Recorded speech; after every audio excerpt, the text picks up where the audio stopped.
sholli sholatad duha. Salatlah engkau setiap hari salat duha. Fa innaha salatul mugarrabin, salatul awwabin. Sesungguhnya salat duha itu adalah salatnya orang-orang yang dekat kepada Allah Subhanahu wa taala. Salat duha itu adalah salatnya orang-orang yang selalu mendapatkan ampunan dari Allah Subhanahu wa taala. Salat duha selalu dilakukan oleh baginda Rasul sallallahu alaihi wasallam sebagaimana dalam riwayat Ummi Hani mengatakan Rasulullah SAW salat duha 8 rakaat. Ya. Jadi 2 rakaat salam, ya, 2 rakaat salam sampai 8 rakaat. Dari riwayat lain itu sampai 10, ya, tapi yang banyak kita baca ya dari riwayatnya itu 8 rakaat.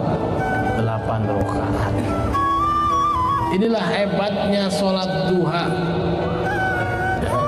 Berapa banyak keutamaan orang yang melakukan salat duha, yaitu diantaranya Allah Subhanahu wa taala mengampuni dosa. Jadi orang yang melakukan salat duha yaitu mendapatkan ampunan dosa dari Allah Subhanahu wa taala. Yang kedua, Allah Subhanahu wa taala menggolongkan kita masuk ke dalam golongan orang-orang yang dekat kepada Allah Subhanahu wa taala. Karena salat duha itu adalah salatnya orang-orang mugarrabin, orang yang dekat kepada Allah Subhanahu wa taala. Apabila kita salat walaupun kita bukan orang yang dekat kepada Allah, kita salat duha, termasuk kita digolongkan oleh Allah orang yang dekat kepada Allah.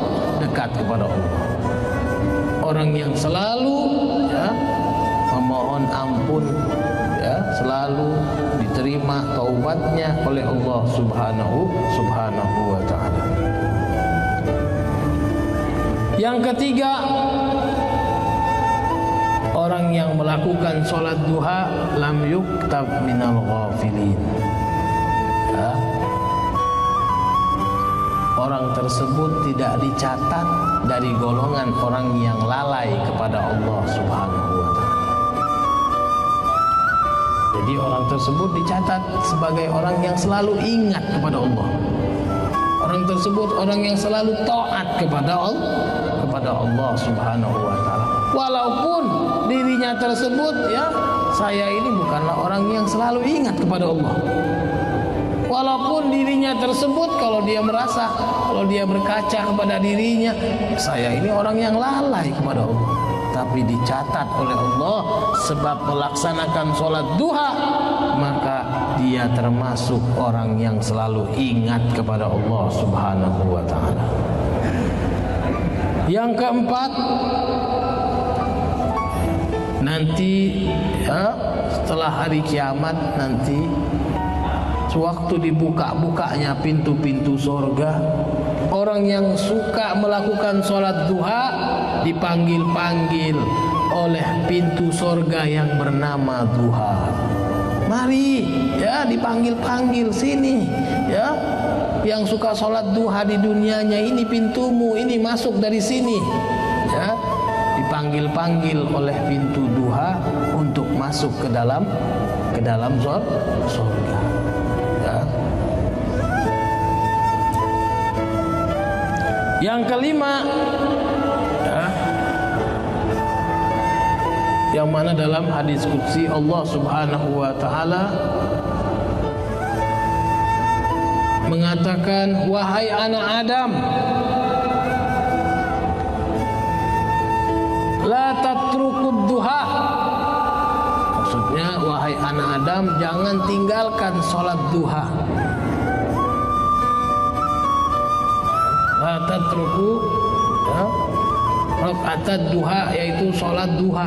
La tatruku salat duha. Jangan tinggalkan salat duha.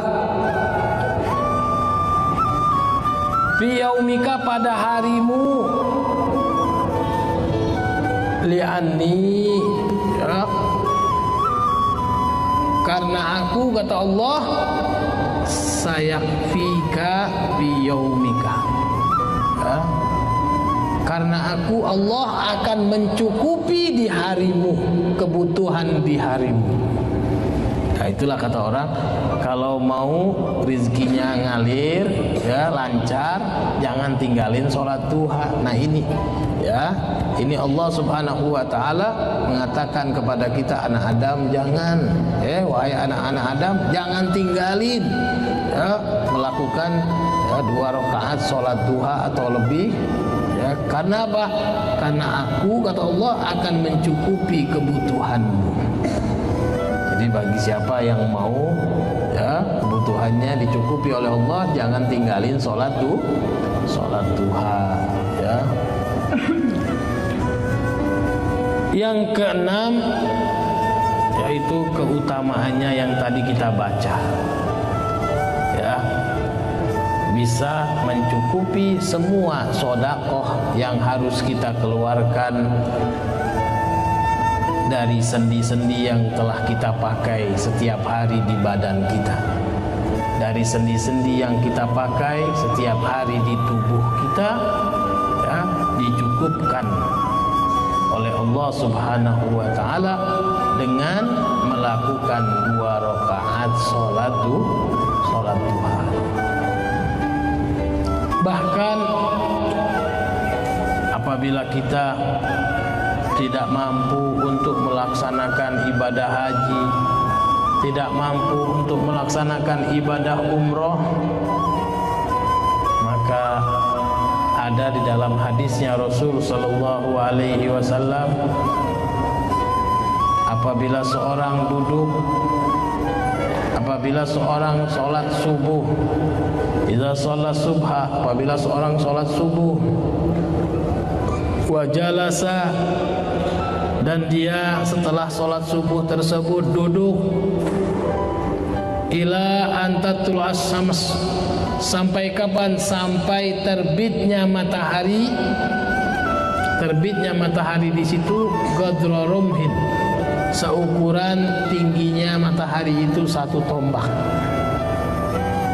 Wa shallal isyraq, itu sholat isyraq adalah sholat duha. Rakaatan 2 rakaat sholat isyraq, sholat duha.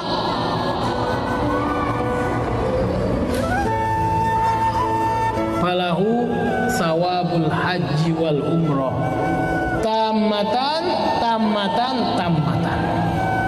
Maka baginya Allah berikan pahala haji dan umroh sempurna ya. Jadi kalau kita mau mengetahui betul-betul ya pahalanya, pahala hajinya betul-betul, pahala umrohnya betul-betul, yaitu dengan apa?